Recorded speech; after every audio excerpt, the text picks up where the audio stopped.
এ বদনা, তুই তো খুব জ্ঞানী। এমন একটা কবিতা ক যে কবিতার মধ্যে 64টা জেলার নাম আছে। ছন্দে সুরে বলছি আমি সকল জেলার নাম, তাল মেলাতে সবার আগে আসলো কুড়িগ্রাম।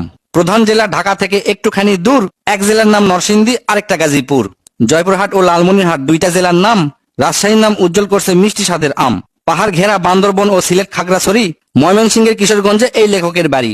নেত্রকোনা সুনামগঞ্জে আছে ধানের মাঠ, সুন্দরবনের কাছে আছে খুলনা বাগের হাট। ভোলা এবং বরিশালে আছে অনেক নদী, পাবনায় আছে পাগলাগারদ, বগুড়ায় আছে দধি।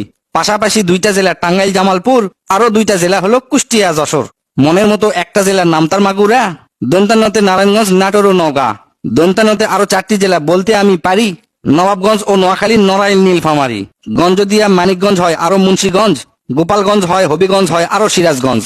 চাপাই নবাবগঞ্জ কিন্তু গঞ্জ দিয়া ভাই, এদের ছাড়া বাংলাদেশে আর কোনো গঞ্জ নাই। রংপুর আর রাঙ্গামাটির নামটা রঙে রাঙা, নামের জন্য আরো সুন্দর চাঁদপুর চুয়াডাঙ্গা। কক্সবাজার নামের জেলা আছে সাগরও পারে, পঞ্চগড়টা পড়ছে বন্ধু দেশের এক কিনারে। ফেনী জেলার নামটা মাত্র 2টা অক্ষর দিয়া, সবচেয়ে বেশি অক্ষর লাগে লিখতে ব্রাহ্মণবাড়িয়া।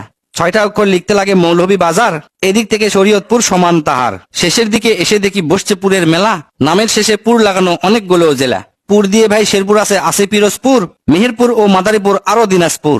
ফরিদপুর ও লক্ষ্মীপুর এই দুইটা জেলার সাথে পুরের পালা শেষ করিয়া গেলাম বরগুনাতে। আসার পথে কুমিল্লা ও ঝালকাঠি সহ ঘুরে এলাম রাজবাড়ী, তার সঙ্গে ঝিনাইদহ। গাইবান্ধার নাম বাদে থাকে আর মাত্র 1 হালি, তাদের মধ্যে একটা জেলার নাম পটুয়াখালী। এখন শুধু বাকি আছে 3টা জেলার নাম, এদের মধ্যে একটা জায়গা হইল চট্টগ্রাম। সাতক্ষীরায় আর ঠাকুরগাঁয়ে হইল এই কবিতার শেষ। এদের নিয়েই গড়া আমার সোনার বাংলাদেশ।